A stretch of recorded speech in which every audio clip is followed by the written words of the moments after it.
Gamer Spawn. Call of Duty Ghosts is announced, and here we go again with yearly iterations. Drop me a line in the comments below to discuss, but first, my opinion. I'm Tarmac, and this is Feature Creep.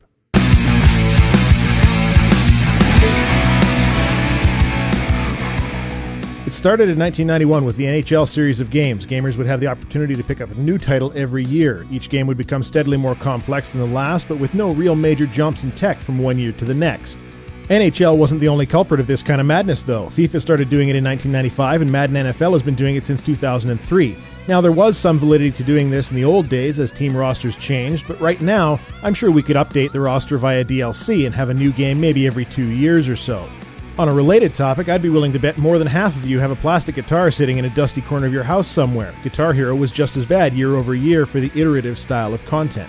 Why do I bring it up? Well, the Call of Duty series has had the official announcement of Ghosts due in November on 360, PS3, and PC, as well as the next generation consoles at an unannounced later date.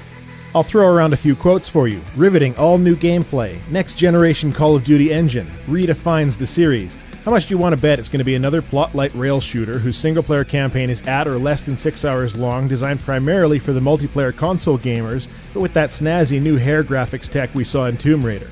Are they going to give us larger areas with more freedom to move? It would be nice. How about a campaign that actually lets us use the awesome gear like the one-trick show ponies in Black Ops 2? Wingsuits, stealth, and climbing gloves, I'm looking at you. And now Ubisoft is doing the same thing by jumping on the pirate bandwagon with Assassin's Creed Black Flag. All they need is a zombies mode and their journey towards the dark side will be complete.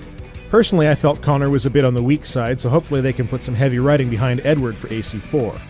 Treyarch and Infinity Ward do have one thing going for them in the yearly release schedule of the COD games, though. Since they each develop a different subset of the franchise, they can spend 2 years working on a game, and as long as they alternate, we can still see one pumped out every year.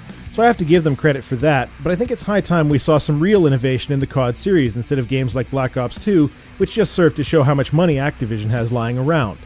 Let's see a toolset and user-created maps. How about a single-player campaign that has less hand-holding and scripting and more plot?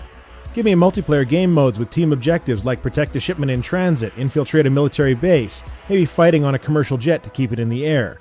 And if you have to put in a zombies mode, make the damn zombies lethal instead of a joke.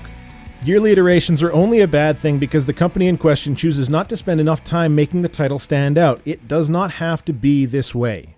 What do you think about the endless yearly versions of these franchises? Are you in line every year, ready for the next one, or do you skip a generation now and then? For the next Feature Creep, I'd also like to try a little experiment.